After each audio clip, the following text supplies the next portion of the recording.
Amen. Amen. Tu es l'alpha, tu es l'oméga, tu prends la première place en ce lieu et en ce moment, Seigneur. Ton Église est présente, pas simplement pour recevoir ta bénédiction, mais déjà pour t'exprimer vraiment ce qui est dans le cœur. Et aussi, Seigneur, pour que tu sois fier, content, que tu prennes du temps, Seigneur, aussi, Seigneur, à savourer cette louange et cette adoration qui vient de notre cœur. Alors bénis cet instant, Seigneur, dans le nom de Jésus. Dans le nom de Jésus. Amen. Amen, amen. Amen, amen. Je vois de nouveaux visages. Je ne sais pas si c'est la première fois que vous êtes là ou pas, mais nous sommes contents de vous voir. Hein? Nous sommes contents d'accueillir des personnes pour les premières fois. Hein? Ah, vous n'êtes pas au mauvais endroit, vous êtes au bon endroit. Amen. Amen. Voilà, ici le Seigneur Jésus se manifeste. Il fait du bien à nos frères et à nos sœurs. Amen. Et j'espère et je prie qu'il fasse aussi du bien à ton cœur avant que tu ne partes. Amen. Amen. Amen. On a passé une bonne semaine? Amen, alléluia. Un peu chaud. Bah, attendez, on ne va pas se plaindre de la chaleur. Hein? Hein? Bon, s'il fait chaud à l'extérieur, j'espère qu'il fait chaud dans ton cœur pour le Seigneur. Hein? Tu bouillonnes pour le Seigneur Jésus. Hein? Tu veux bouillonner pour lui. Ouais, nous allons bouillonner pour Jésus-Christ ce matin. Notre Rédempteur est vivant. Qui est-ce qu'on adore? Jésus-Christ. Le Sauveur du monde. Il est Yahweh. Yahweh dans les lieux célestes. Emmanuel, Dieu parmi nous. Amen. Donc on va chanter ensemble. Alors n'hésitez pas, mes frères, mes soeurs, tapez les mains. Hein? On tape les mains, n'est-ce pas? Ah, je crois que j'ai démotivé certains. On tape les mains.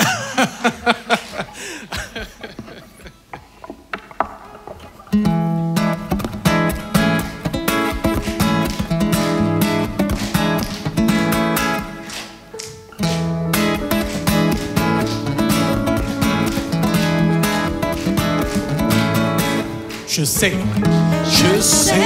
qu'il m'a secouru. Son sang a couvert mes fautes, je le crois. Oui, je crois. Il a enlevé ma honte. Je suis guéri en son nom, je le crois.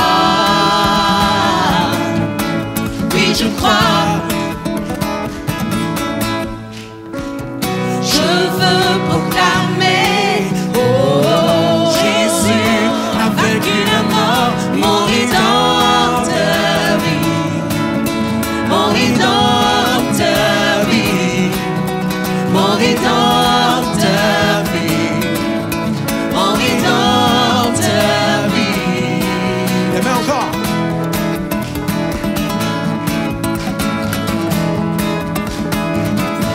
Je sais qu'il m'a secouru. Son sang a couvert mes fautes, je le crois. Oui, je crois. Il a enlevé ma honte. Il a enlevé ma honte. Oui, je suis guéri en son nom, je le crois. Oui, je crois. Je veux proclamer, oh, Jésus a vaincu la mort, mon rédempteur vit, mon rédempteur vit, mon rédempteur vit, mon rédempteur vit, mon rédempteur vit, mon rédempteur vit. Mon rédempteur vit, mon rédempteur vit. Tu prends mon fardeau et tu l'emportes à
suis. Au bord des eaux calmes, je le suis. Oh mon âme, chante mon âme. Oui, toujours le bonheur et la grâce m'accompagneront devant sa face. Dans sa présence, tellement de joie, tellement de joie. Et tant qu'il se trouve auprès de moi, aucun mal, mon âme, tu ne craindras. Et dans son temps, je reviendrai, je reviendrai. Et si je traverse, encore la vallée de l'ombre de la mort, oh mon âme, chante mon âme. Puisqu'il m'aime le premier, non rien ne pourra me séparer de son amour, de son amour. Oui, toujours le bonheur et la grâce m'accompagneront devant sa face. Dans sa présence, tellement de joie, tellement de joie. et tant qu'il se trouve auprès de moi, aucun mal, mon âme, tu le craindras. Et dans son temps, je reviendrai, je reviendrai. Yahweh, Yahweh, tu fais briller sur moi ton soleil. Yahweh, Yahweh, ta lumière chasse au loin les ténèbres. Yahweh, Yahweh, ta parole éclaire mon sentier. Yahweh, Yahweh, Yahweh. Bientôt il viendra me chercher et dans sa maison j'habiterai.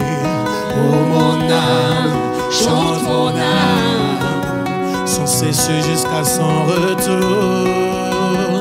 Mon âme chante son amour tous les jours, tous les jours. À vous.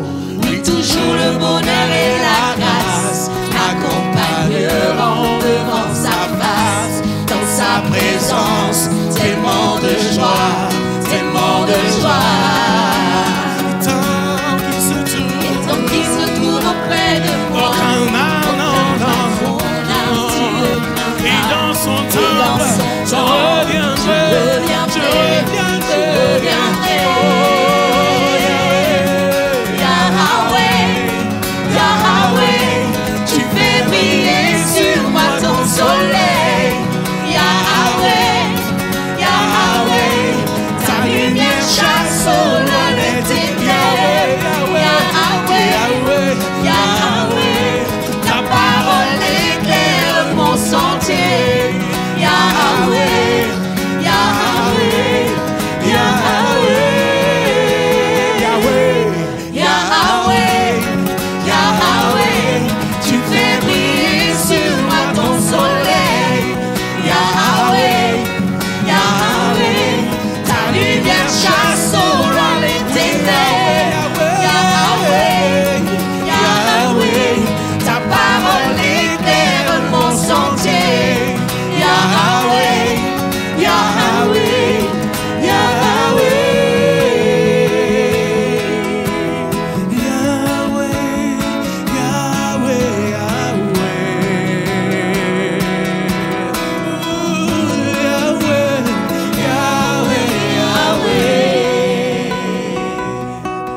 Mon rédempteur vit, mon rédempteur vit, mon rédempteur vit, mon rédempteur vit. Vas-y avec moi. Mon rédempteur vit, mon rédempteur vit, mon rédempteur Oh, il vit, vit. mon rédempteur vit, mon rédempteur vit, mon rédempteur vit, mon rédempteur vit, mon rédempteur vit, mon rédempteur vit, mon rédempteur vit, mon rédempteur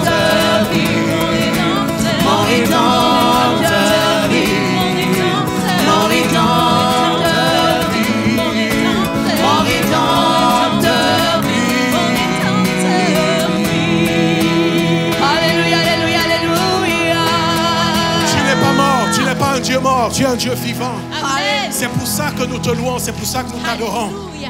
Nous n'adorons pas un Dieu de pierre, ni un Dieu d'arbres faits de bois. Nous adorons un Dieu vivant. C'est le créateur de toutes choses. Béni soit le nom de Jésus-Christ. Par ton amour, tu nous as donné ton sang, tu nous as donné ta vie. Seigneur, tu es venu parmi nous. Nous voulons te louer, nous voulons t'adorer. Alors mon frère et ma sœur aujourd'hui se joignent à moi pour dire Saint, Saint, Saint est l'Éternel. La terre tout entière est remplie de ta gloire. Béni soit le nom de Jésus-Christ. Béni soit le nom de Jésus-Christ.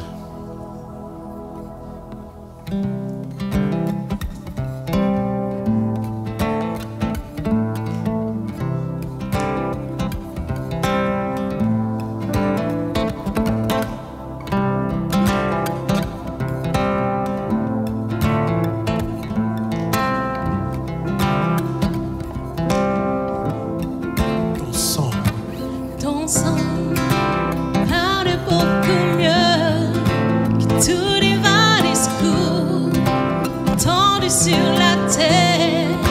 Il parle pour ma défense, proclame la justice. Jésus, c'est ton sang.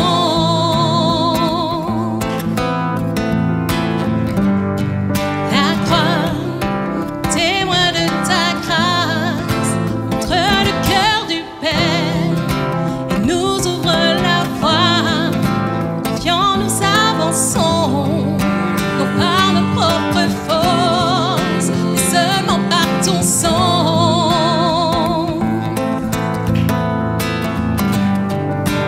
Comment être pardonné?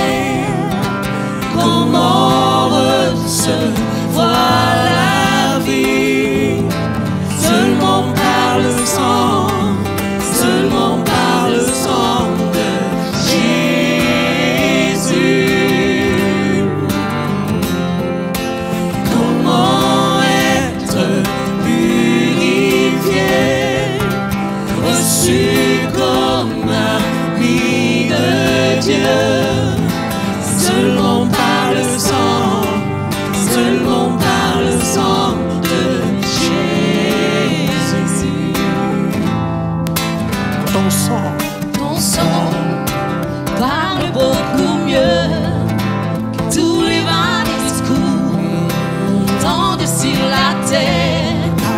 Parle pour ma défense, proclame la justice. Jésus, c'est ton sang. la croix, La croix, témoin de ta grâce, montre le cœur du Père et nous ouvre la voie. Confiants, nous avançons par nos propres forces, seulement par ton sang. Comment être pardonné? Comment recevoir la vie? Seulement par le sang, seulement par le sang de Jésus.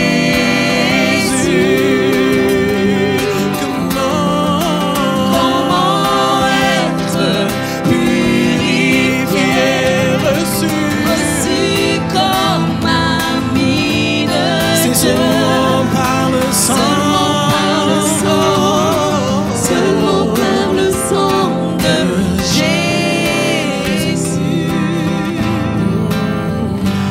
de Jésus, de Jésus, oh, de Jésus, de Jésus, oh, seulement par le sang, Seulement par le seulement sang, par le seulement sang. par le sang de Jésus. Oui, oui, seulement par le sang, Seulement par le sang, seulement par le sang, seulement par le sang de Jésus, seulement par le sang, oh, de Seulement par le sang, seulement par le sang de Jésus.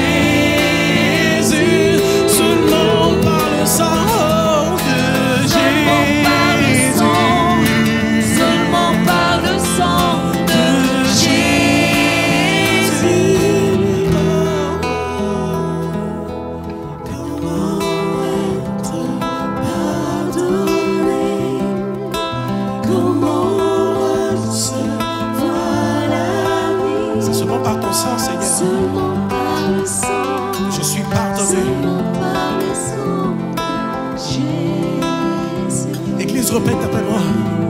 Comment être justifié? Reçu comme ami de Dieu. Si ce n'est par le sang de Jésus. Seulement par le sang. Seulement par le sang de Jésus. Une œuvre parfaite a été accomplie à la croix. Cette œuvre, c'est le sang de Jésus coulé. Cette œuvre, c'est la chair d'un homme meurtri. Mon frère, ma soeur, si c'est une première fois que tu entends ce message, sache que Jésus est venu pour toi. Jésus est venu pour moi.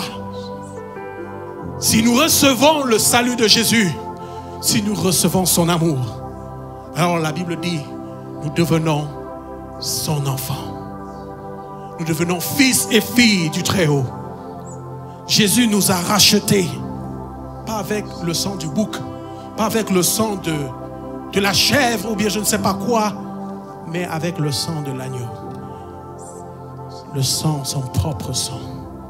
Jésus a payé le prix avec son propre sang. C'était pour t'avoir, c'était pour m'avoir. Alors que nous chantons, seulement par le sang de Jésus nous sommes purifiés. Seulement par le sang de Jésus nous sommes justifiés. Mes frères vont s'approcher pour la scène. Et en ce temps, tu vas regarder ton cœur. Regarde où tu te trouves. Regarde ce que tu as l'habitude de faire. Regarde ton quotidien et dis-toi, où est-ce que je suis? Où se trouve mon âme? Que fait mon âme? Mon âme, est-ce que mon âme est en train de louer et d'adorer le Seigneur? Ou bien je suis concentré à autre chose? Est-ce que je suis concentré à autre chose? Est-ce que je suis préoccupé par les choses de la vie? Les choses de cette terre, du bien matériel. J'ai envie de dire aussi de la richesse intellectuelle, de ce que tu sais faire, de ce que tu connais. Jésus dépasse l'entendement d'un homme. Il dépasse tes raisonnements. Ne cherche pas à raisonner pour savoir si Jésus est ce qu'il est. Non, accepte juste par la foi. C'est un message de foi. Ce n'est pas un message de raison. Si tu veux raisonner, tu vas rester. Tu vas rester sur place. Éternellement, tu ne bougeras pas. Mais tant que tu vas te rabaisser, tu vas dire, Seigneur, je m'humilie devant toi et je te laisse faire. Voici, je suis un pécheur. Voici, je suis une pécheresse. Ce que je fais n'est pas bien devant toi et je te demande pardon. Je viens me recueillir en toi. Entre dans ma vie. Et comme je l'ai dit au premier culte, vous savez, Adam et Ève, comme ils ont péché devant Dieu, la sentence était la mort. Et même la mort physique. Dieu n'a pas permis qu'ils meurent physiquement. Mais il y a quelque chose d'autre qui est mort à leur place. C'est un agneau. Pour couvrir leur nudité. Pour couvrir la nudité dont ils se rendaient compte. Le péché dévoile qui tu es. Tu es nu devant Dieu. Mais Jésus veut te couvrir avec sa vie. Jésus veut mettre sa vie sur toi. Mais simplement si tu acceptes le sacrifice de l'agneau, là tu reçois la vie de Jésus.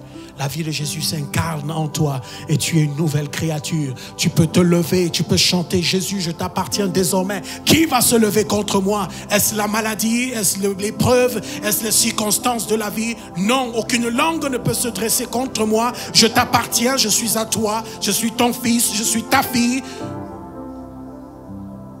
Peux-tu faire cette déclaration? Vas-tu faire cette déclaration?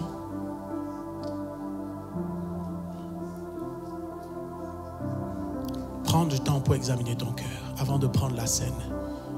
Le pain, symbole de la chair de Jésus-Christ meurtri. Le vin, symbole du sang de Jésus, le sang du rachat. Examine ton cœur. Et après, mon frère va élever la voix.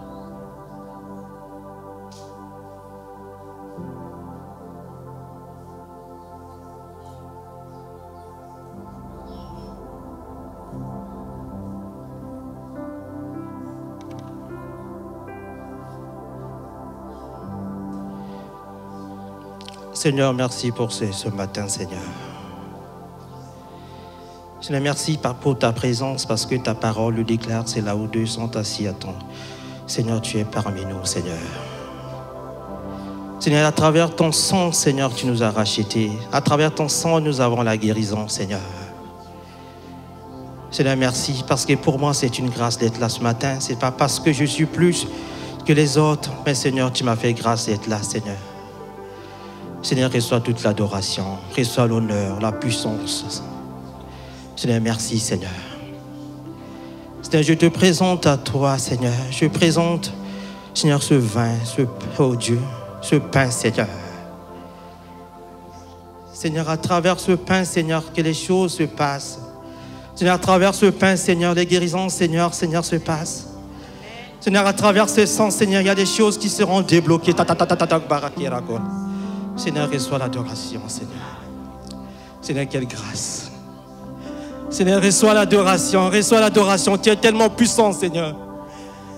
Ce n'est pas seulement un symbole, mais Seigneur, il y a des choses qui sont en train de débloquer, Seigneur, en ce moment, Seigneur. Seigneur, reçois l'adoration, Seigneur. Seigneur, transforme les cœurs, Seigneur, transforme les cœurs, Seigneur. Seigneur, que ton nom soit béni, Seigneur. Que son nom soit béni, Seigneur, que ton nom soit béni. Seigneur, merci pour ta présence. Merci à toi, Seigneur. La louange et la gloire te reviennent à toi, Seigneur. Amen. Restons debout, nous qui avons donné nos cœurs à Jésus. Le signe de la nouvelle naissance. Nous naissons de nouveau en Jésus. Et Jésus nous demande d'aller dans les eaux du baptême par obéissance. Et nous qui avons fait ce processus, suivi ce processus, mettons-nous debout ou bien restons debout pour faciliter le partage du pain et du vin. Et que ce soit dans un esprit d'adoration, sans se laisser distraire. Tu récupères ton pain, tu récupères ton vin, tu continues d'adorer le Seigneur. Tu continues d'adorer ton Dieu de tout ton cœur. Oh Seigneur, merci Seigneur.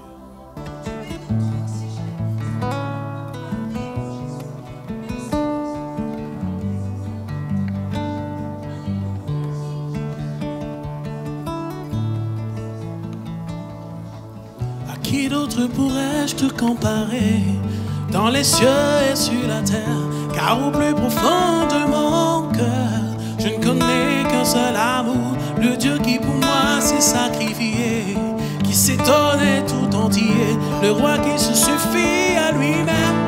Tu es tout ce que j'ai de plus précieux. Tu es tout ce que j'ai de plus précieux. À qui d'autre pourrais-je te comparer dans les cieux et sur la terre? Car au plus profond de mon cœur, je ne connais qu'un seul amour, le Dieu qui pour moi s'est sacrifié, qui s'est donné tout entier, le roi qui se suffit à lui-même.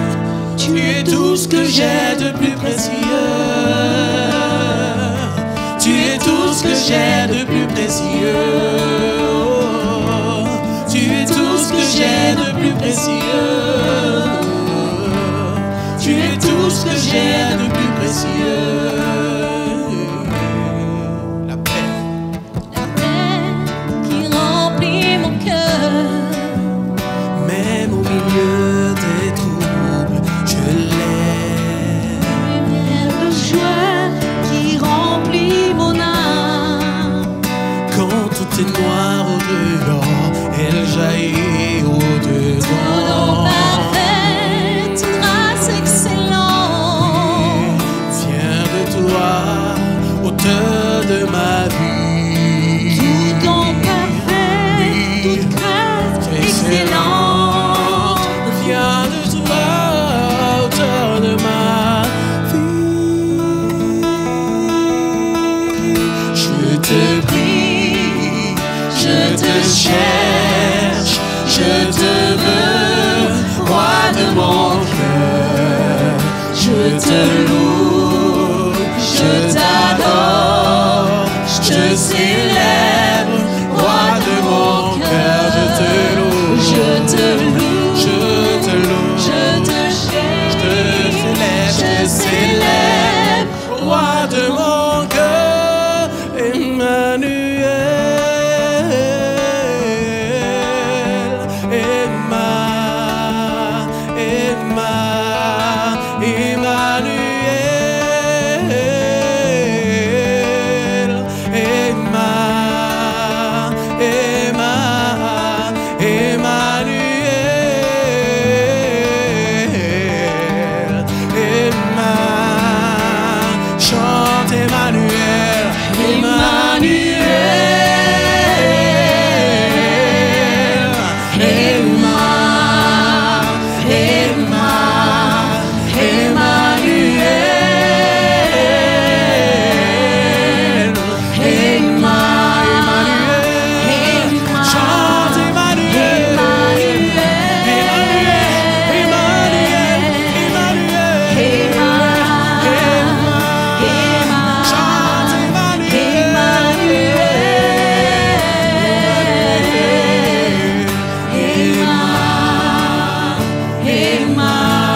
sais que tu es là.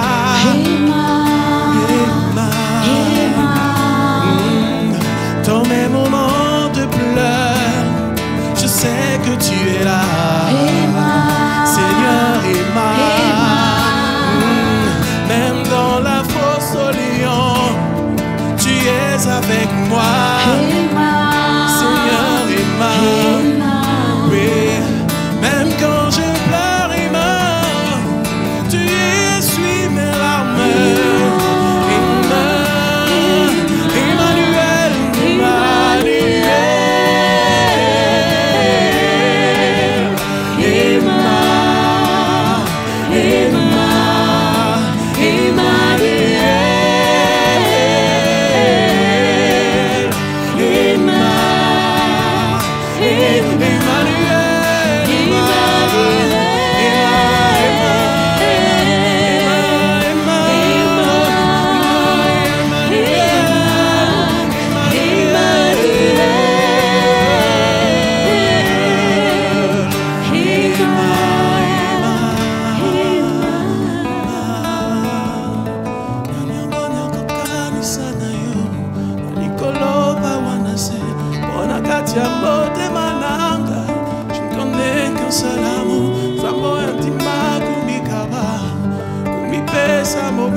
Répète, tu es tout ce que j'ai de plus précieux.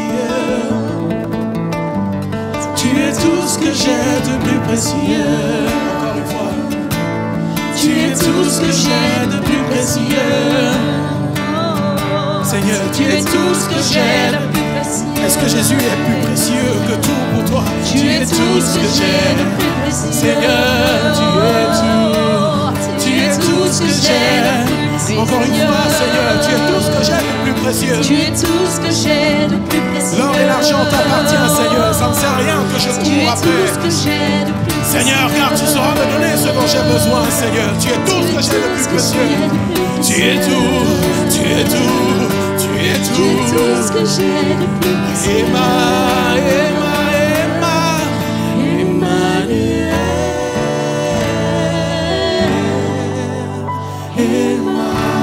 Adore Emmanuel.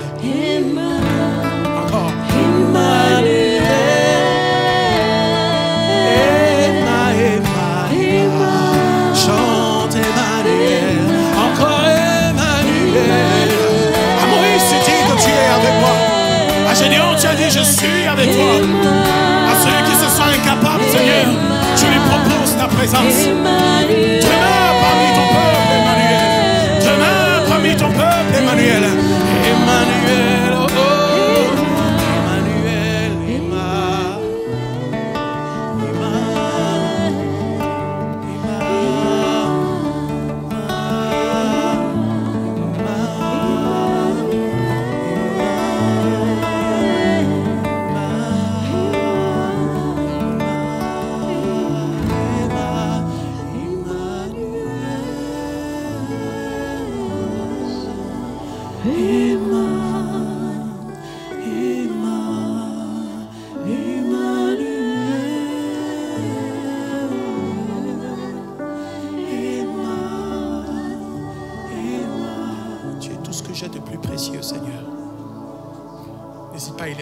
Élevons notre voix tous ensemble. Adorons Emmanuel, mon frère, ma soeur. Si tu ne l'adores pas parce que tu penses qu'il fait si chaud que tu ne peux pas élever ta voix, je suis désolé, le Seigneur va élever la voix des pierres. Et les pierres vont se lever pour louer à ta place. Mais lève ta voix et adore ton Dieu maintenant. Adore ton Dieu de tout ton cœur. Ah Seigneur Jésus, je veux t'adorer. Je veux te bénir car il n'y a personne comme toi. Personne ne peut se comparer à toi. Qui est si juste comme toi? Qui peut aimer comme toi? Tu nous as aimés le premier. Tu nous as montré ton amour. Tu es venu à nous. Tu n'as pas attendu que nous venions à toi. Tu nous as choisis de toute éternité. Avant que nous ne soyons, Seigneur, tu es. Avant que nous ne venions, Seigneur, tu es. Tu es celui qui est et qui sera éternellement. Seigneur, béni soit ton nom. Béni soit le nom de Jésus. Béni soit le nom de Yahweh. Béni soit le nom d'Emmanuel. Tu es parmi ton peuple. Dans la disette, tu es là. Dans la famine, tu es là. Seigneur, quand nous ne sommes pas bien, tu es là. Quand nous sommes dans le deuil, tu es là. Tu pleures avec nous. Tu ris avec nous. Tu te réjouis avec ton peuple. Seigneur, qui es-tu? Qui es-tu, Seigneur? Nous voulons te connaître. Nous voulons connaître qui tu es. Nous voulons adorer qui tu es. Nous ne voulons pas t'adorer simplement pour ce que tu nous donnes, mais nous voulons t'adorer pour ce que tu es, Seigneur, car tu es le roi des rois. L'Église s'élève comme un seul homme, Seigneur, pour adorer Jésus. Jésus, le prince des cieux, celui qui a vaincu l'ennemi. Celui qui a vaincu l'ennemi. Aujourd'hui, l'ennemi n'a plus de pouvoir sur ma vie. Aujourd'hui, l'ennemi n'a plus de pouvoir sur ma vie. L'ennemi n'a plus de pouvoir sur ma vie, car le roi des rois est plus que vainqueur.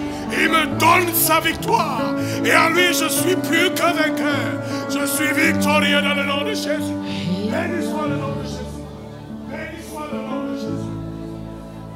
Béni soit le nom de Jésus. Amen. Béni soit le nom de Jésus. Parle à ta maladie. Parle à ta maladie. Dans le nom de Jésus, tu es guéri. Parle à ton problème. Dans le nom de Jésus, Jésus te visite. Jésus te visite maintenant. Es-tu dans la détresse? Jésus te visite. Mais ouvre ton cœur. Ouvre ton cœur. Ne le ferme pas ton cœur. Ouvre ton cœur. Ouvre ton cœur et laisse le Seigneur entrer. Il veut faire quelque chose avec toi. Il a promis des choses pour toi. Il a promis des choses pour ta famille. Il a promis des choses pour ton cœur. Mais simplement, il faut que tu l'ouvres. Ouvre ton cœur. Dis, Seigneur Jésus, entre. Viens. Pardonne mon erreur. Pardonne mes fautes. Mais j'ai besoin de toi. Tu as besoin de Jésus. Tu as besoin de Jésus. C'est aujourd'hui le jour du salut. Ne remets pas à demain ce que tu peux faire aujourd'hui. C'est vraiment aujourd'hui le jour du salut. As-tu été touché par la parole du Seigneur? Ce n'est pas un spectacle que tu as reçu, mais c'est des chants d'adoration. Ce sont des cœurs qui se sont humiliés devant le roi des rois. Tu peux faire de même.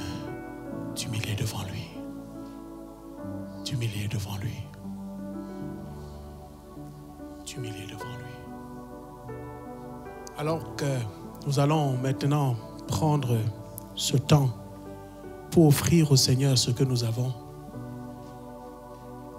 j'aimerais juste souligner ces petites choses. Ce que nous donnons, ça sert à l'avancement de l'Église. Et en même temps, quand nous donnons, nous pouvons prier pour que le Seigneur aide à ce que cela soit bien géré. Amen. Ce n'est pas une mauvaise chose. Que le Seigneur donne la sagesse à nos dirigeants afin que les choses soient bien réparties. Afin que ce qui a été donné puisse servir à quelque chose. Il y a besoin de sagesse. Comme Joseph a eu la sagesse pour gérer tout un peuple pendant la famine. Alors, on a aussi besoin de sagesse pour diriger l'Église. Amen. Donc, ce que le Seigneur met dans ton cœur, comme j'aime toujours le dire, mets tes mains dans la poche et mets dans le panier. Amen. On va se lever pendant ce temps. On ne va pas rester assis. Pour ceux qui le peuvent, on peut se lever. Bon, c'est vrai qu'il fait chaud, mais vaut mieux encore être plus chaleureux pour chanter pour le Seigneur, n'est-ce pas? On n'est pas de ceux qui se plaignent quand il fait chaud et quand il fait froid, on est bien, on est d'accord, non? Amen. Quel que soit le temps, on loue le Seigneur de la même façon. Amen. Et même mieux encore. N'est-ce pas? Ok. Nos frères vont passer. Pendant ce temps, on va chanter ce dernier chant. Je vous invite à danser, à louer pour le Seigneur. Hein? Peu importe ce que tu vis maintenant, regarde simplement qu'il est vivant, qu'il est avec toi, qu'il veut te bénir, il veut te combler de joie. Yes. Je veux danser et louer, peu importe ce que je vis, le ressuscité vit en moi. Son nom est Jésus.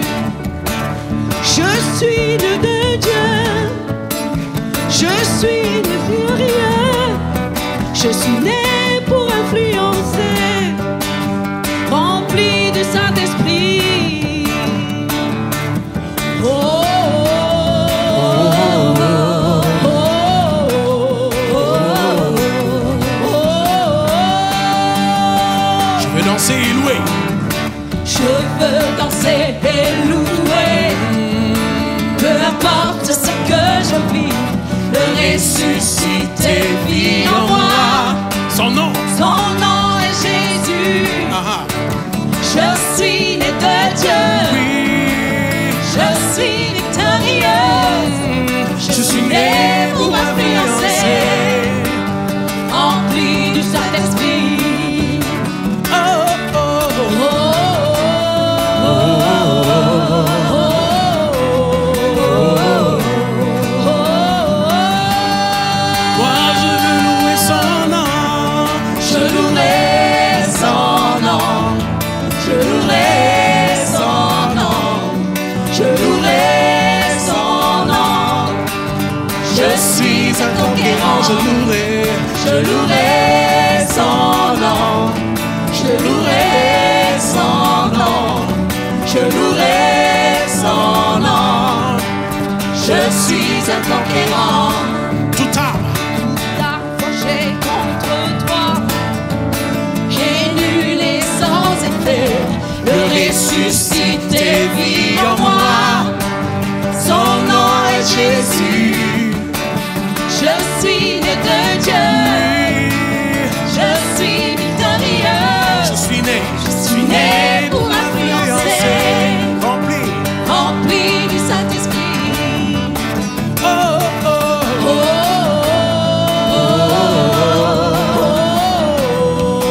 Oh, oh, oui, je veux louer son nom. je louerai son nom. Je louerai son nom. Je louerai son nom.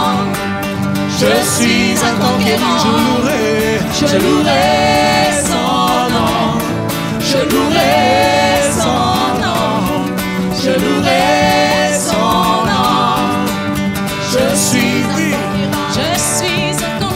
Je suis un conquérant. Je suis un conquérant. Je suis un conquérant. Je suis un conquérant. Je suis un conquérant. Je suis un conquérant. Je suis un conquérant. Je suis un conquérant. Et pour influencer. Et pour influencer. Et pour influencer. Et pour influencer. Et pour influencer. Et pour influencer. Et pour influencer. Oui. Je suis victorieux. Je suis victorieux. Je suis victorieux. Je suis victorieux. Oui, je suis victorieux. Je suis victorieux. Je suis victorieux. Je suis victorieux. Moi je louerai. Je louerai son nom. Je louerai son nom. Je louerai son nom. Car je suis. Je suis un Oui, conquérant. je louerai. Je louerai son nom. Je louerai son nom. Je louerai son nom. Oui, je suis. Je suis un conquérant.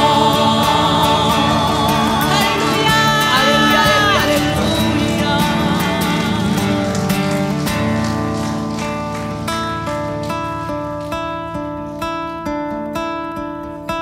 Merci beaucoup, Père éternel, pour ce moment de louange, Seigneur Jésus. Merci beaucoup, Seigneur, pour le groupe de louange, Seigneur, qui nous ont conduits dans ta présence. Seigneur, merci beaucoup pour l'œuvre que tu fais, Seigneur, dans cette église. Seigneur, je te prie que ces paroles, Seigneur, qui ont été données, Seigneur, soient saisies, Seigneur, par là où les personnes, Seigneur, qui sont concernées. Je te prie, Seigneur, vraiment que cette personne, Seigneur, qui a entendu cette parole, n'endurcisse pas son cœur, Seigneur Jésus. Et qu'aujourd'hui, Seigneur, non pas demain, mais qu'aujourd'hui, Seigneur, elle saisit, Seigneur, sa délivrance en ton nom puissant, Seigneur Jésus. Seigneur, je te bénis pour toutes les personnes, Seigneur, qui ont pu donner, Seigneur, également, Seigneur, pour celles qui n'ont pas pu donner. Seigneur, je te prie vraiment que tu puisses donner de la sagesse, Seigneur, à tous ceux, Seigneur, qui vont utiliser cet argent, Seigneur, pour l'avancement de ton royaume. Seigneur, je te prie également pour que tu viennes briser, Seigneur, les forteresses, Seigneur, et que tu viennes renouveler les pensées, Seigneur, de ceux qui pensent que l'argent sera peut-être utilisé à mauvaise escient et qui n'osent pas donner. Seigneur, je te prie vraiment que tu viennes toucher les cœurs, Seigneur, et que tu viennes convaincre. Seigneur, que tu enlèves également la culpabilité, Seigneur, pour ceux qui n'ont pas pu donner, et que tu leur donnes, Seigneur, de pouvoir, Seigneur, offrir, Seigneur, librement la prochaine fois. Seigneur, je te prie vraiment que tu renouvelles la sagesse, mon Dieu, du comptable, Seigneur, et de ceux qui gèrent les projets de l'Église, Seigneur Jésus. Et je te prie, Seigneur, que nos cœurs soient toujours disposés, mon Dieu, pour pouvoir te rendre, Seigneur, l'adoration, Seigneur, et la grâce, Seigneur. Et également à travers, Seigneur, cette somme, Seigneur, ou même les biens que nous donnons, Seigneur Jésus. Qu'à toi revienne toute la gloire, Papa. Je te prie, Seigneur, pour ton serviteur, que tu le oins, Seigneur, que tu le oins, Seigneur, que tu le remplis de ton feu, Seigneur, pour qu'il puisse nous parler de toi, Papa. Que, Seigneur, vraiment tu le conduis, Seigneur, en toutes choses, Seigneur, et que chaque mot, Seigneur, qui sera libéré, mon Dieu, qu'il puisse être saisi, Seigneur, et capté, Seigneur, pour chaque personne. Parce que, Seigneur, tout le monde, Seigneur, a à recevoir, Seigneur Jésus. Et que même si nous venons, Seigneur, les dimanches, Seigneur, habituellement, que chaque dimanche, Seigneur, nous venons, Seigneur, avec cette soif, Seigneur, et ce cœur de te chercher toujours plus, mon roi. Seigneur, je remets tout entre tes mains dans le nom puissant de Jésus-Christ. Amen.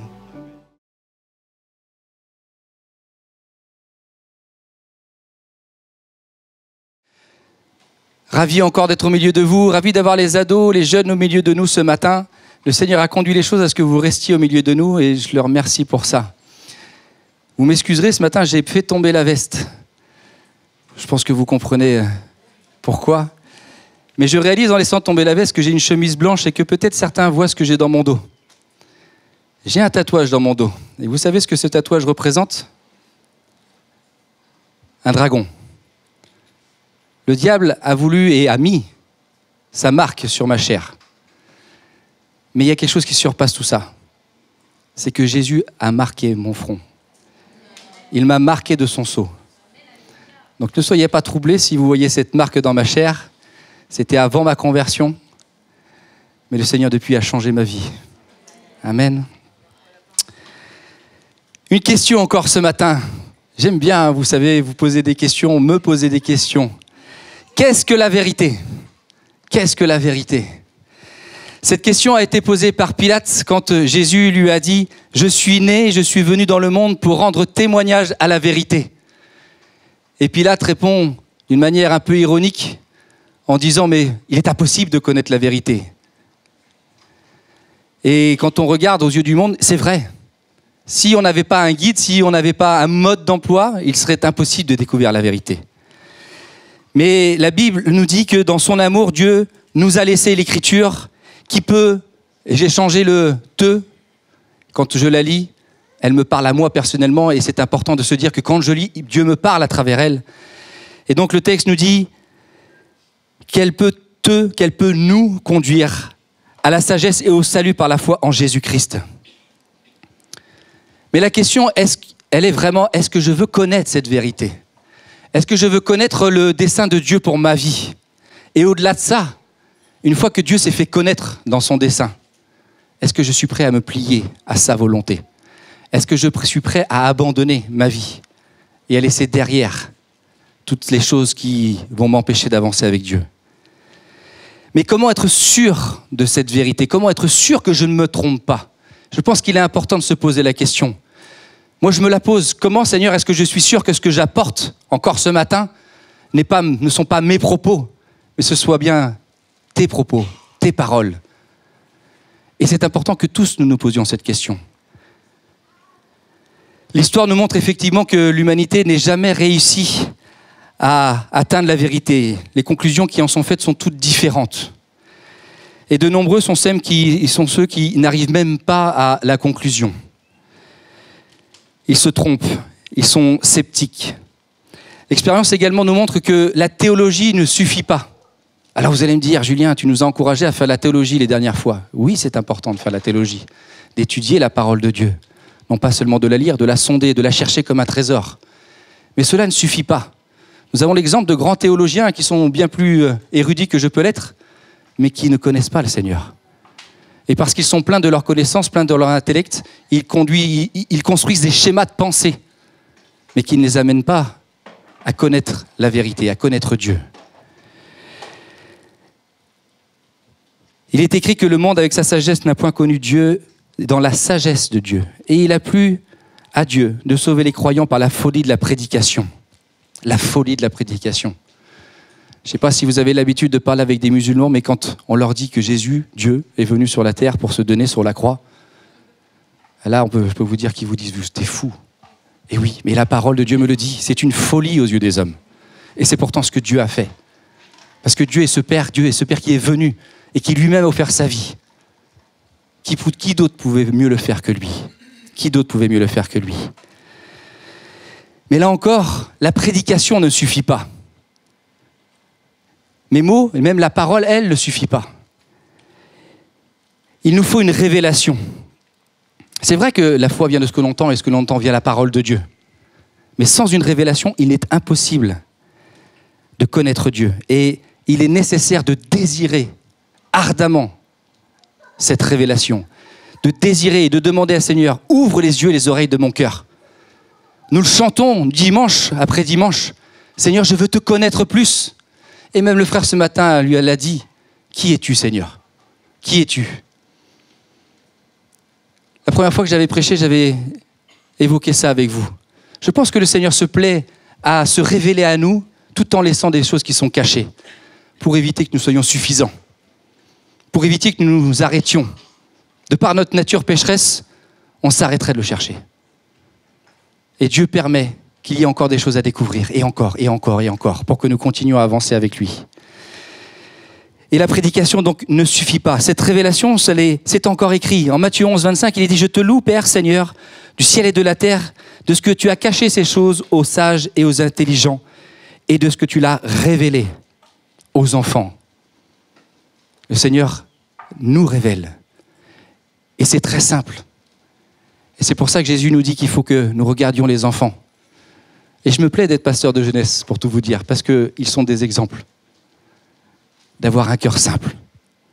Quand j'ai fait le mal, je demande pardon et je continue. Mais nous restons attachés avec nos vieilles casseroles.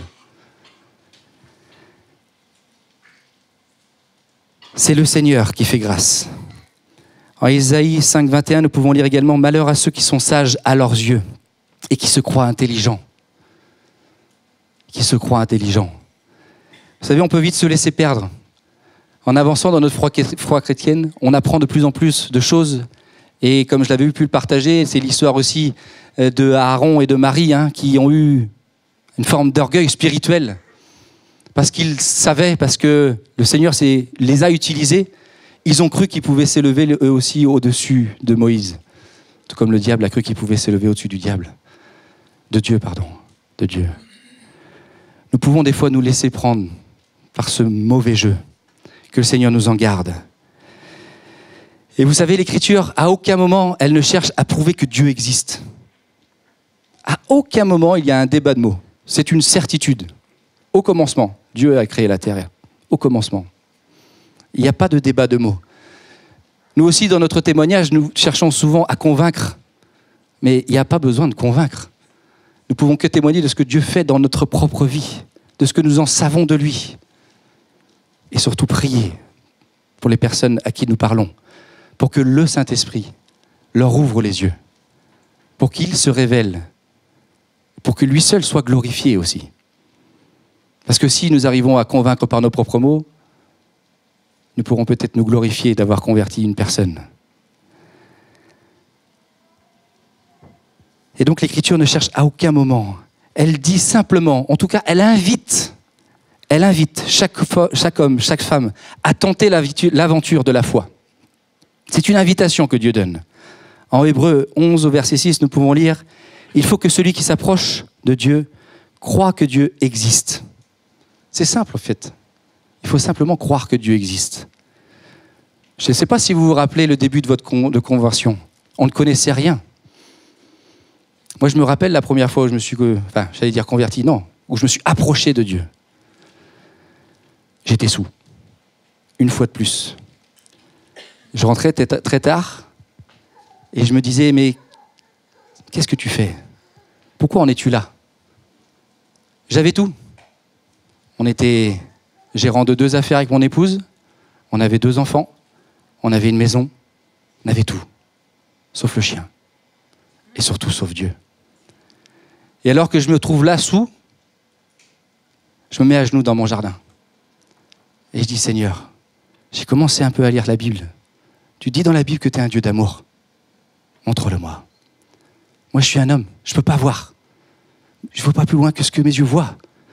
Et toi, si tu es Dieu, que tu as créé l'univers et tout ce qu'il contient, révèle-toi à ma vie. Et c'est aujourd'hui la raison pour laquelle je me trouve devant vous. C'était il y a 14 ans. Et je ne l'oublierai jamais. Et c'est un processus qui a commencé. Je ne connaissais rien à l'époque. Et Dieu, petit à petit, m'a fait avancer, comme il te fait avancer. Et il nous faut continuer à avancer. Il ne faut pas nous arrêter. Et tout ça, c'est une grâce que Dieu nous fait. C'est une invitation, comme il le dit. Et c'est le début, le point de départ d'une relation. Si je m'approche et que je crois que Dieu est Dieu et qu'il existe, Dieu a commencé quelque chose. Et même si certains ne croient pas que Dieu existe, eh ben, ce n'est pas pour autant qu'il n'existe pas. Ils ont le libre arbitre, ils pensent ce qu'ils veulent, mais nous croyons que Dieu existe. Et à aucun moment, l'Écriture nous dit également que l'homme ne peut s'approcher par lui-même de Dieu. À aucun moment. C'est Dieu qui, dans sa grâce, s'approche, qu'il parle, qu'il se révèle, qu'il entre en relation avec l'homme, qu'il se fait connaître et qu'il fait connaître ses commandements. Charge à nous,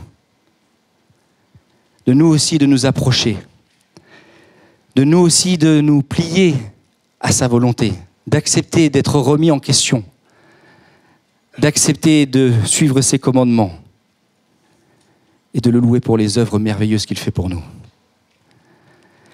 Et donc il faut croire que Dieu existe. Et donc si nous croyons que Dieu existe, nous croyons que Dieu est le créateur de l'univers. Amen. Qu'est-ce qu'il est dit au premier verset, premier chapitre de la Bible ? Au commencement, Dieu a fait le ciel et la terre. Il n'y a pas une description complexe. Et ceux et celles qui peuvent être peut-être scientifiques au milieu de nous, ou ceux du monde qui sont scientifiques, vont dire la Bible ne répond pas aux questions scientifiques, aux études que nous pouvons faire. Mais voilà ce que disent les scientifiques, en tout cas un scientifique et d'autres qui ont reconnu son travail. Vous savez, un scientifique cherche. S'il cherche, c'est qu'il n'a pas trouvé. Et qu'est-ce qu'il cherche finalement, si ce n'est la vérité ? Et donc je citerai George W. Gray, qui est un chimiste, un neurophysicien.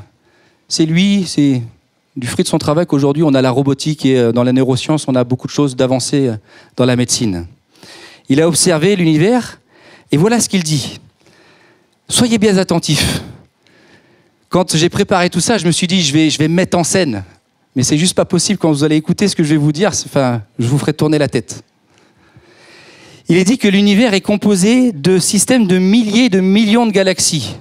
Cet homme est mort en 2013 et depuis, les autres scientifiques disent que c'est des milliards de galaxies. Donc vous voyez, plus on avance et plus on connaît de choses. Et que chaque galaxie est un essaim de milliers et de millions d'étoiles. Donc là encore, de milliards d'étoiles. Et sur le bord extérieur d'une de ces galaxies se trouve la Voie lactée. La Voie lactée, pourquoi ? Parce que c'est comme une traînée blanche dans le ciel, parce qu'il y a un tel amas d'étoiles que nos yeux voient en fait comme une traînée blanche. Et il nous est dit que dans la Voie lactée, il y a notre Soleil. Et que, à l'étude de toutes les autres étoiles, qu'elle est d'une taille moyenne. Et pourtant, elle fait 1 million de fois plus, elle est 1 million de fois plus grande que la Terre. Et écoutez bien, c'est juste pharaonique. C'est un mot parmi d'autres, ce que je vais vous dire là. Le Soleil accomplit une course vers le bord de la Voie lactée à 18 km/s. Je le traduis en km/h, à 64 800 km/h. Et le Soleil, donc, entraîne avec lui notre planète et tout le système solaire. On est d'accord ? Toutes les autres planètes du système. Et ce système solaire se déplace, lui, à 320 km/s. En km/h, ça fait 1 152 000 km/h. Et la galaxie elle-même tourne, il le décrit par ces mots, tel un feu d'artifice, d'une roue d'un feu d'artifice. Pourtant, j'ai des frères et sœurs ce matin qui dorment là, bien tranquillement, sur leur chaise. Est-ce que vous sentez de la vibration, vous ? C'est fou ce qu'on vient simplement de dire, ce que les scientifiques découvrent. Pourquoi t'inquiètes-tu, mon frère, ma sœur ? Alors, on a eu des tremblements de terre et comme le Seigneur nous a avertis, il y en aura de plus en plus et ils nous atteignent. Mais alors que dans l'univers, on a ces phénomènes observés par les scientifiques, de quoi aurions-nous peur ? De quoi aurions-nous peur ? Et je conclurai avec une citation d'un des plus éminents scientifiques, Einstein, qui dit « Tout individu sérieusement impliqué dans la recherche scientifique devient convaincu qu'un esprit est manifesté dans les lois de l'univers, un esprit éminemment supérieur à celui de l'homme et en face duquel nous devons avoir nos pouvoirs, nous devons, avec nos pouvoirs modestes, nous sentir remplis d'humilité. » Donc il en arrive à cette conclusion. Il y a un divin architecte. Les lois qui ont façonné l'univers ont forcément été écrites par un divin architecte. Et vous savez, quand je pense à ces choses, je me dis quoi? C'est mon papa.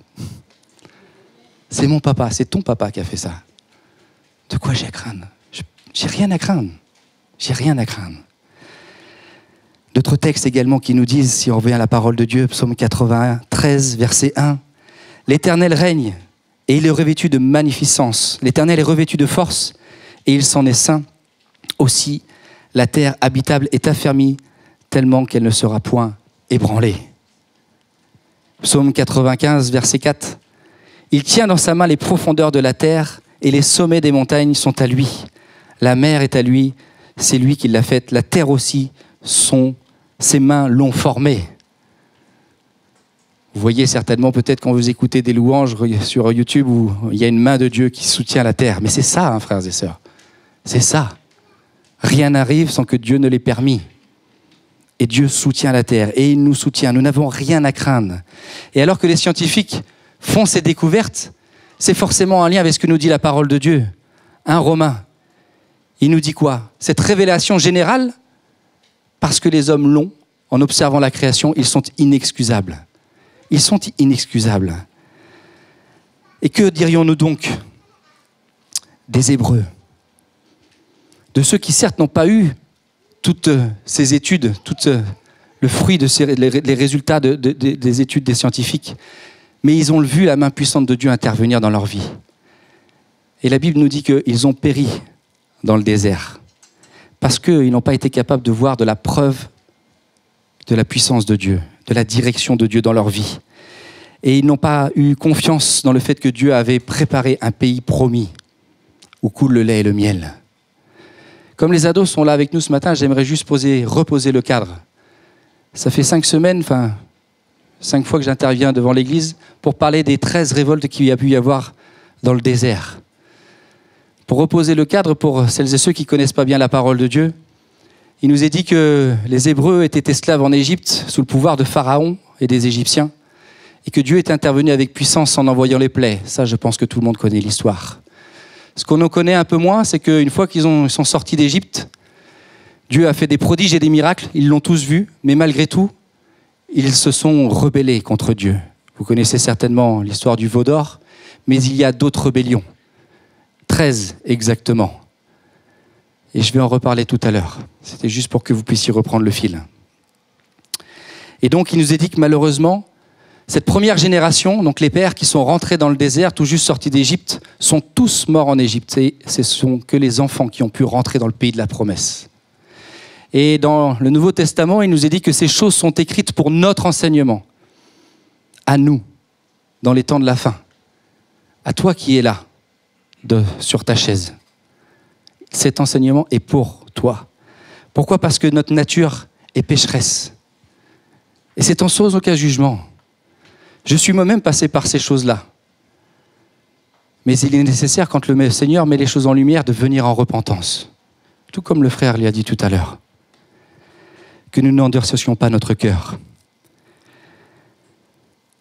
Donc malheureusement, ils n'ont pas décidé d'obéir consciemment à Dieu et à ses serviteurs en la qualité de Moïse notamment. Ils connaissaient la vérité, ils savaient que Dieu existait, ils savaient que Dieu était puissant.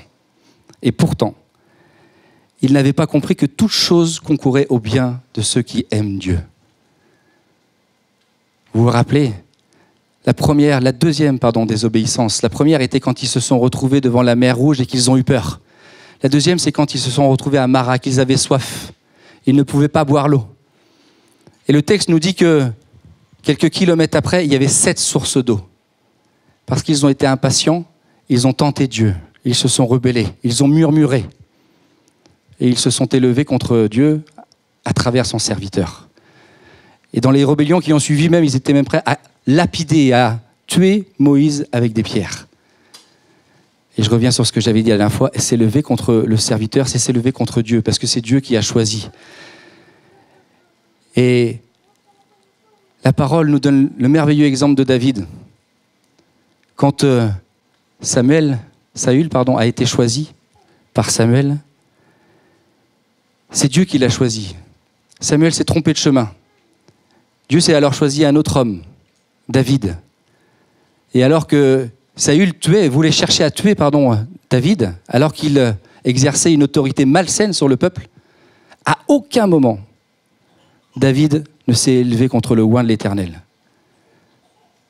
Il a laissé rendre toute la justice à Dieu. À moi la rétribution, à moi la vengeance, dit l'Éternel.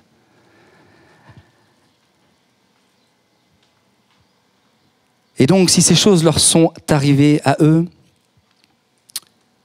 comment nous pourrions-nous passer à travers ces choses-là aussi? Psaume 95, verset 7.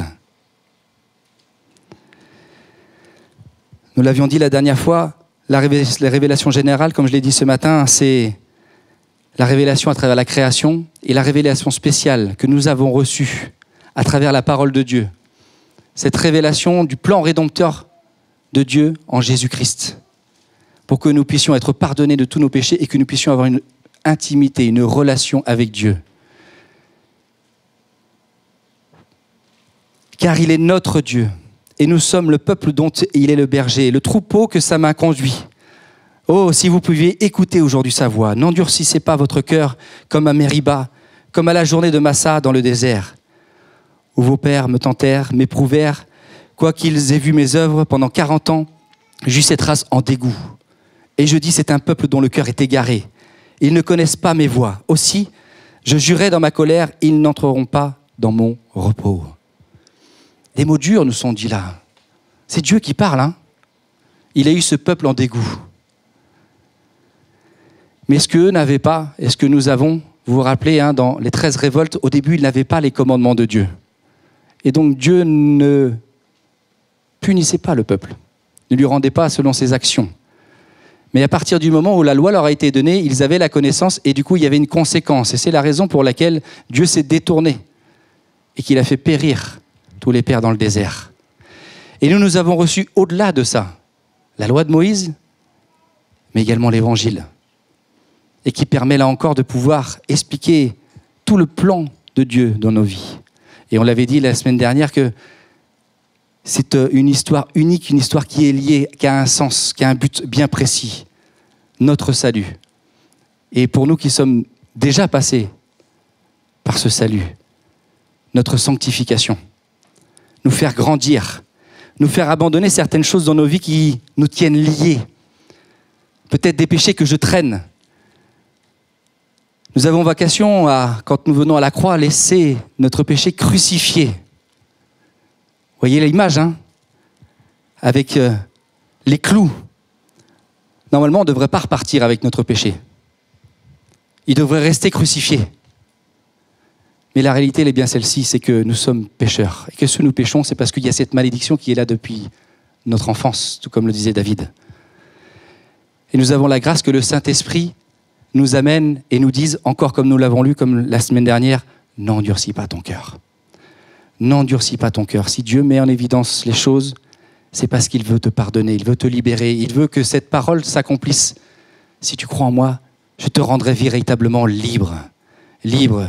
Et c'est pas parce que tu es dans une vie de péché, c'est parce que le diable ne peut plus te toucher, il n'a plus de pouvoir sur ta vie. Et si tu proclames cela, si tu fais confiance au Seigneur, vous savez, quand je me suis converti, je ne suis pas devenu parfait. Et je ne le suis pas encore, et je crois que même jusqu'à ce que le Seigneur revienne, je ne le serai pas.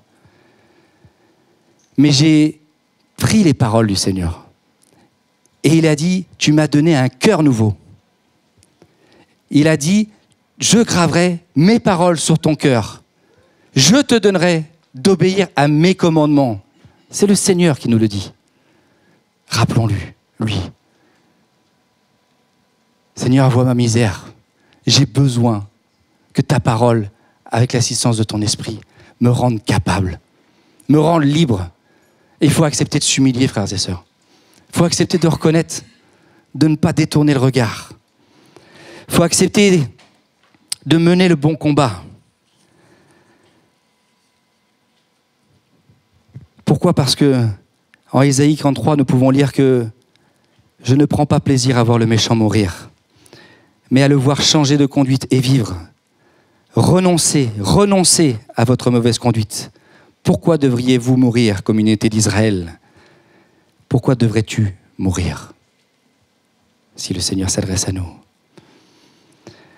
Et Paul nous encourage en Philippiens 2, verset 14, « Faites toutes choses sans murmure ni hésitation, afin que vous soyez irréprochables et purs, des enfants de Dieu irrépréhensibles au milieu d'une génération perverse et corrompue, parmi lesquels vous brillez comme des flambeaux dans le monde, portant la parole de vie. » Les mots là aussi sont utilisés, ont un sens bien précis. Irréprochable et pur. Qui peut se dire irréprochable ? Lève le main, mon frère, ma sœur. Même moi, je n'oserais pas lever la main. Et on pourrait avoir le plus grand prédicateur là devant, il ne pourrait pas lever la main. Personne est irréprochable et pur, irrépréhensible. Et pourtant, est-ce que nous ne sommes pas purs et irrépréhensibles devant Dieu ? Comment ? Par le sacrifice de Jésus sur nos vies. Il est cet avocat, nous dit la parole. Il est ce filtre. Si Dieu me voit agréable, c'est parce que Jésus est là entre moi et Dieu. Et parce que son sang a coulé sur ma vie, sur ta vie. Et qu'il t'a pardonné tous tes péchés. Et que Dieu ne les voit plus. Ils sont effacés. Ils sont derrière. Mais il nous faut accepter de combattre ce bon combat, comme je disais tout à l'heure. De crucifier notre chair. De ne pas garder ces vieux fardeaux-là qui nous empêchent d'aller plus loin. Et c'est le sens de mon message ce matin. Il y a des choses qui sont dans nos vies attachées. Il y a des mécanismes qu'on ne comprend pas dans nos vies. Ça vous arrive, ça ? On aimerait, l'esprit nous emmener plus loin, mais on sent qu'il y a quelque chose qui nous lie dans la chair. Ça vous arrive, frères et sœurs ? On aimerait, Tout comme Pierre a dit, Seigneur, partout où tu iras. Ben non, en fait, j'ai pas fait 2 jours que je suis retombé. Mais nous avons le pouvoir et l'autorité qui nous a été donné en Christ.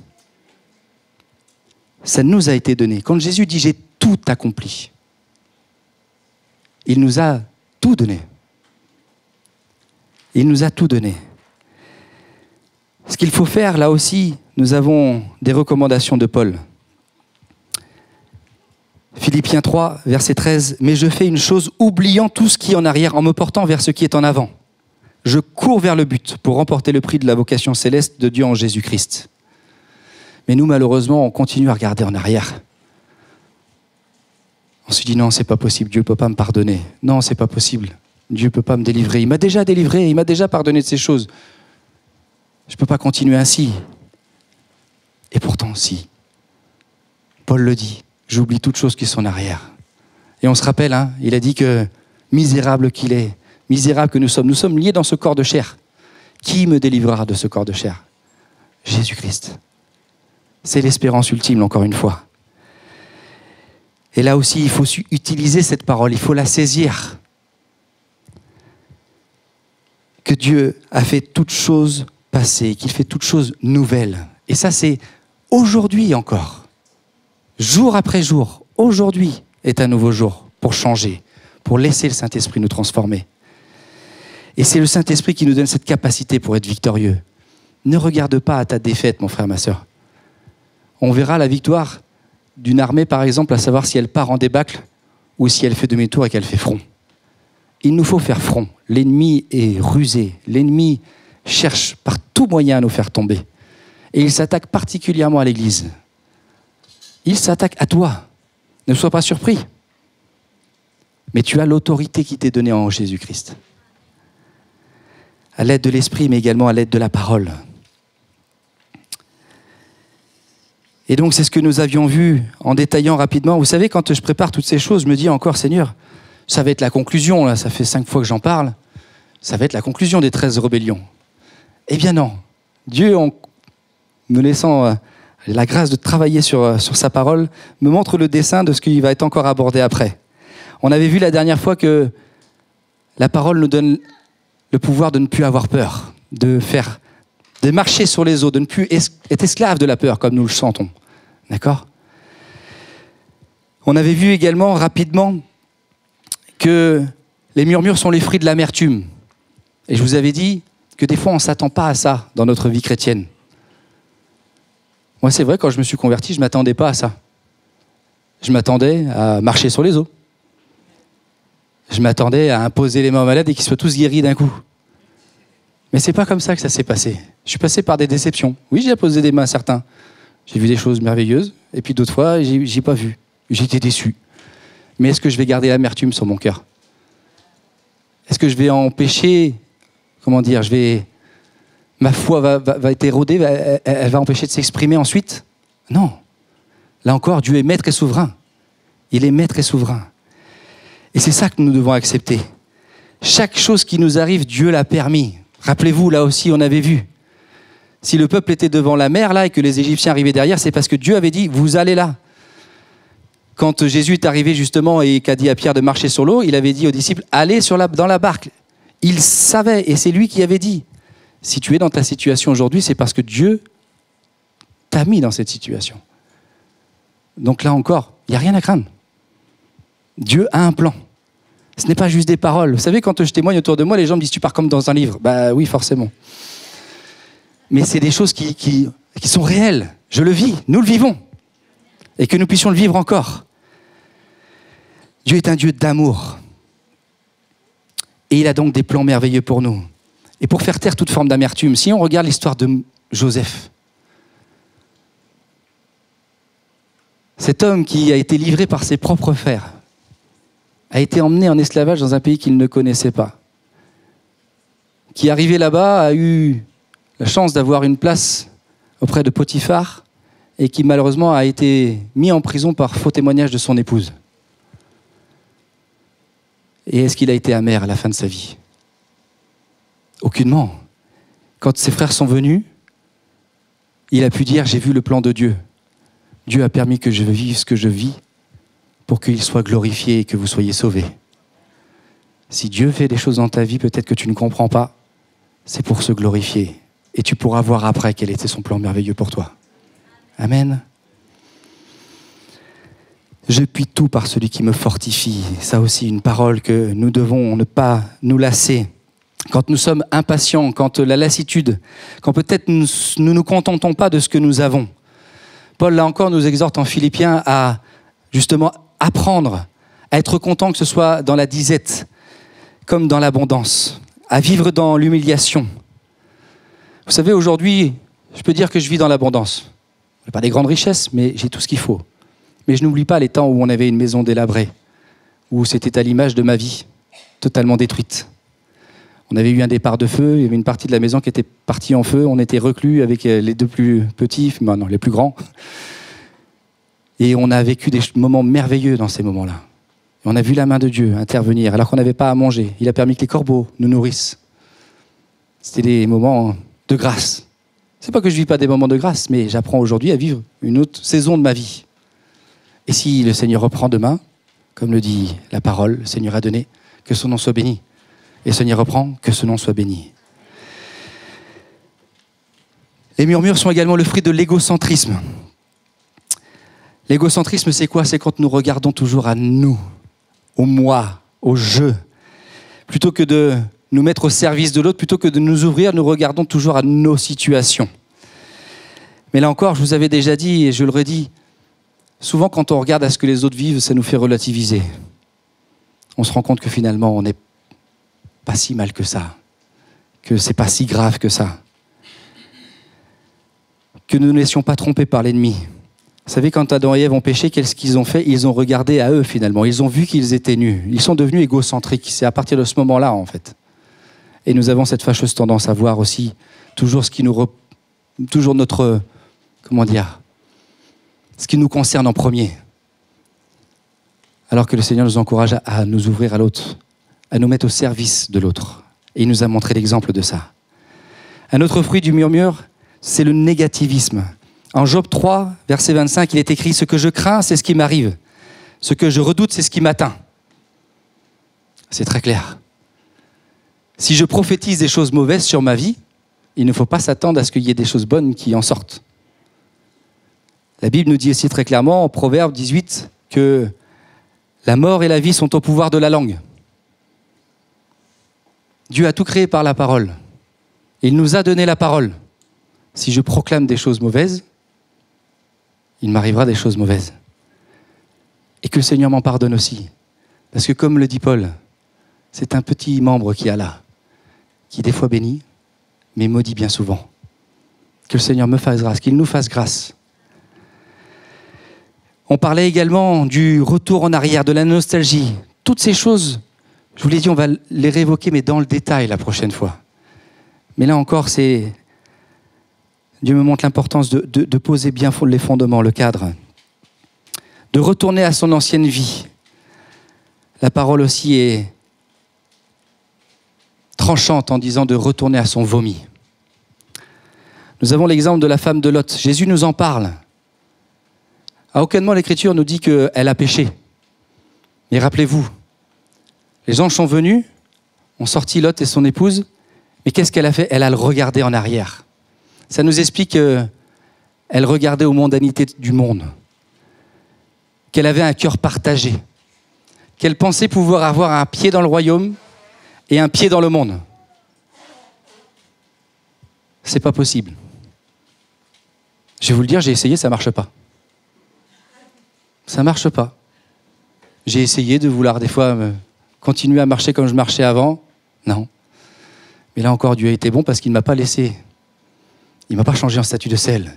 Et il ne va pas te changer en statut de ciel ce matin. Mais il veut t'amener à ce que tu aies un cœur entier. Il veut t'amener à ce que tu lui donnes toute ta vie, tout. Il n'y a pas de demi-mesure. Là encore, je le disais, c'est écrit. Dieu est un Dieu jaloux. Mais une jalousie d'amour tellement extraordinaire. C'est pour ça qu'il te veut entier. Les murmures sont également le fruit parce que nous écoutons notre chair, parce que nous écoutons nos émotions. Alors que nous sommes appelés à marcher selon l'esprit. Pourquoi? Afin de ne pas accomplir les désirs de la chair. Mais il faut être clair, c'est dur. Est-ce que c'est dur pour vous, frères et sœurs? Ça l'est. Pour l'homme qui est devant vous, ça l'est. Tout me pousse à ne pas venir à Dieu. Tout me pousse à faire preuve de fainéantise et à ne pas le suivre, à ne pas faire le détour. Mais là encore, c'est un combat. Alors que l'Esprit nous appelle, eh bien, je dois me soumettre. On dit, Seigneur, me voici. Et je dois être honnête. Seigneur, j'ai pas envie. J'ai pas envie de venir à toi. Mais parce que je crois en toi, parce que je sais que tu es bon, que tu es amour, et parce que je sais que j'ai besoin d'être rempli de toi. J'ai besoin de cette intimité. Sinon, il va se passer quoi? Le vieil homme, la vieille femme. Le péché qui cherche à m'envelopper si facilement, comme le dit Paul, va revenir. Donc nous n'avons pas le choix, frères et sœurs. Nous ne pouvons pas écouter nos émotions, nous laisser tromper également par nos faux raisonnements, faisant des compromis. Mais il nous faut écouter l'Esprit. Pourquoi? Parce que déjà l'Esprit va nous permettre de ne plus être sous la loi. Et c'est écrit en Galates 5, verset 18. Les murmures sont également le fruit de la capacité du peuple, notre incapacité de voir la direction de Dieu. Je le redis, mais des fois c'est vrai, on est dans des situations, on se dit, mais Seigneur, qu'est-ce qui m'arrive? Des fois on se dit, mais non, mais c'est pas possible, là, ce que je vis, c'est pas pour mon bien, c'est pas possible. Et pour autant, la parole est claire. Est-ce que Dieu est un Dieu pour mentir? Non. Non. Et quand il dit que toute chose concourt au bien de ceux qui aiment Dieu et qui sont à la paix selon son dessein, c'est que ce que je vis a un sens. Et que ce sera pour mon bien, même si aujourd'hui je souffre. Même si aujourd'hui je souffre. Personne ne peut peut-être comprendre ta souffrance, mais Dieu lui la comprend. Dieu la connaît. Il faut simplement venir à lui. Et pas faire des prières religieuses en disant tout va bien. Non, il faut être sincère. Je souffre, c'est difficile. Et là encore, ne pas être négatif, ne pas toujours regarder à ça aussi, mais de dire, Seigneur, je crois que tu as un plan, montre-moi, ouvre mes yeux, détourne mon regard peut-être sur ma situation et que je puisse voir ton plan. Je discutais avec une sœur la semaine dernière qui évoquait qu'elle avait une maladie. Et je lui dis, mais il faut compris. Elle me dit, non, je suis convaincu Et je suis en paix avec ça, que Dieu utilise, et je le vois, Dieu utilise ma maladie pour se glorifier. Il me permet d'aller toucher des gens que je n'aurais pas pu aller toucher sinon. Je pense également à cet homme, je ne connais pas son prénom, vous savez, qui a ni bras ni jambes, qui touche énormément de jeunes aujourd'hui par son témoignage. Quel témoignage glorieux! Quel témoignage glorieux! Et dans sa faiblesse physique, si je peux dire ça comme ça, Dieu se glorifie. Et il va toucher une jeune génération parce qu'il est plein de zèle. Plein de zèle.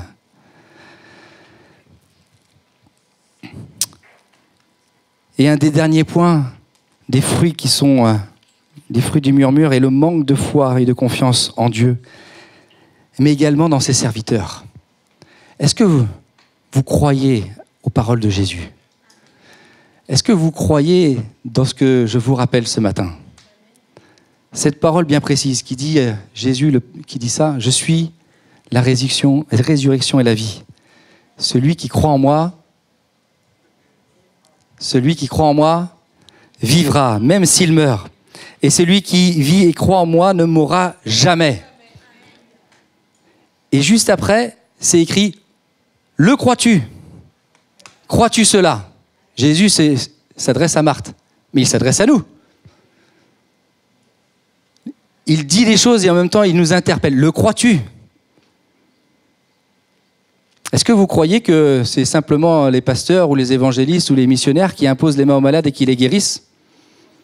Est-ce que c'est eux qui imposent les mains aux démoniaques et qui chassent les démons? Non. C'est à nous, à vous, qu'il a donné ce pouvoir. Il n'y a pas d'élite. Et quand Jésus dit « Celui qui croit en moi fera les œuvres que je fais », à qui il parle? À Julien? Non, à chacun d'entre nous. Et il est dit même qu'il en fera de plus grandes. Pourquoi? Parce que nous sommes nombreux. Son corps est répandu, si je peux dire, sur toute la terre. Et donc ses œuvres sont manifestes. Et comme il dit, parce que je pars vers le Père et tout ce que vous m'en demanderez en mon nom, je le ferai. Pourquoi? Afin que le Père soit glorifié. Et c'est peut-être là. Je suis passé par là aussi, frères et sœurs. Des fois, on se dit, je vais imposer les mains et puis je vais être fier de ce que le Seigneur a fait. Mais en fait, je me rends la gloire. Le Seigneur répond, on dit, je te répondrai à toutes tes prières. Pourquoi? Pour que le Père soit glorifié. Et uniquement le Père. Uniquement le Père. Et il continue en disant, quand vous me demanderez quelque chose en mon nom, moi je le ferai. Là aussi, je me reprends. Des fois, j'utilise au nom de Jésus, Amen. Point. Ou comme une virgule dans les phrases. On en oublie la puissance du nom de Jésus. Ça nous le rappelle ce matin. Quand vous me demanderez quelque chose en mon nom, je le ferai. S'il ne le fait pas, c'est qu'il y a quelque chose qui ne va pas. C'est peut-être que je n'utilise pas son nom comme il le faudrait. J'ai peut-être besoin de revenir à l'essentiel. Et je vais inviter la louange à remonter si elle veut bien.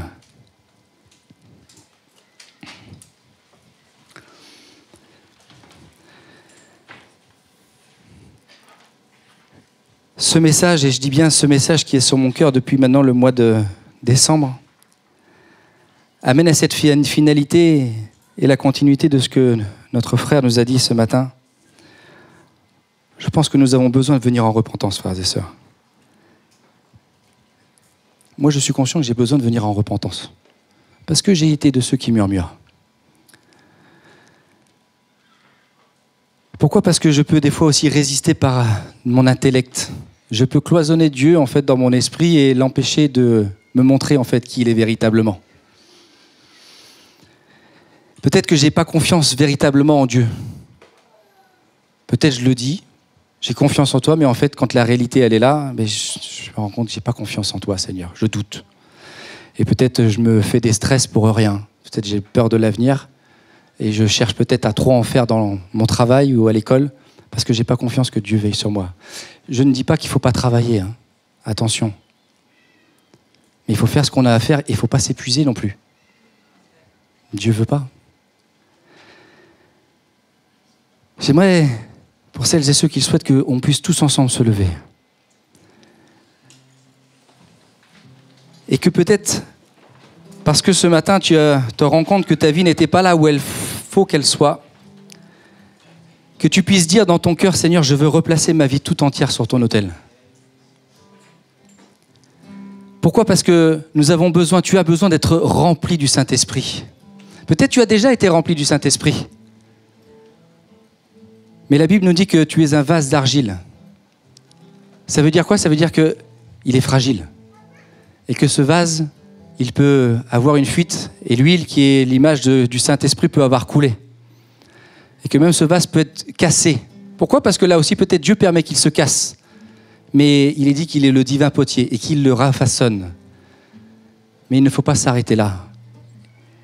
Il faut que l'huile coule encore. Il faut nous demander à ce que le Saint-Esprit nous remplisse tout à nouveau. Et vous savez pourquoi l'huile s'est arrêtée quand la veuve, vous rappelez-vous, la veuve de Sarepta, quand elle n'avait pas d'argent ? C'est parce qu'il n'y avait plus de peau, il n'y avait plus d'argile. Ne soyons pas suffisants. Ce matin, rappelons-nous que nous avons besoin de toute la grâce de Dieu. Fermons nos yeux, frères et sœurs.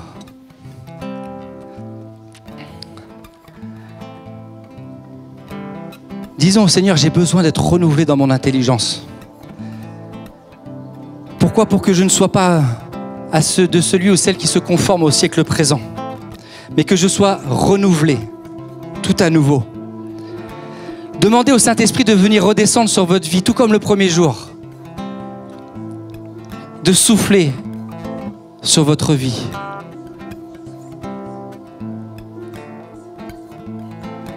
Si peut-être tu es déjà plein, je t'invite à prier pour celles et ceux qui ont besoin. Je ne te demande pas d'ouvrir les yeux. Mais il y a au milieu de nous des personnes qui n'ont pas encore donné leur cœur à Jésus. Église de Dieu, prie pour que l'Esprit faille tomber les écailles des yeux. Au nom de Jésus. Au nom de Jésus. Prie pour que les chaînes viennent être brisées. Au nom de Jésus. Prie pour que les liens soient consumés. Au nom de Jésus. Prie pour que les œuvres de l'ennemi soient manifestées. Au nom de Jésus. Et que la vérité vienne être révélée. Prie pour que le Seigneur libère encore les captifs. Au nom de Jésus. Il est le même. Il est le même. Et toi qui peut-être es dans une vie de péché, implore le Seigneur et dis, purifie ma vie. Purifie ma vie au nom de Jésus. Au nom de Jésus. Élevez la voix, frères et sœurs. Priez. Un simple cœur à cœur avec Dieu. C'est Dieu et vous. Dieu et vous. Le Seigneur est là.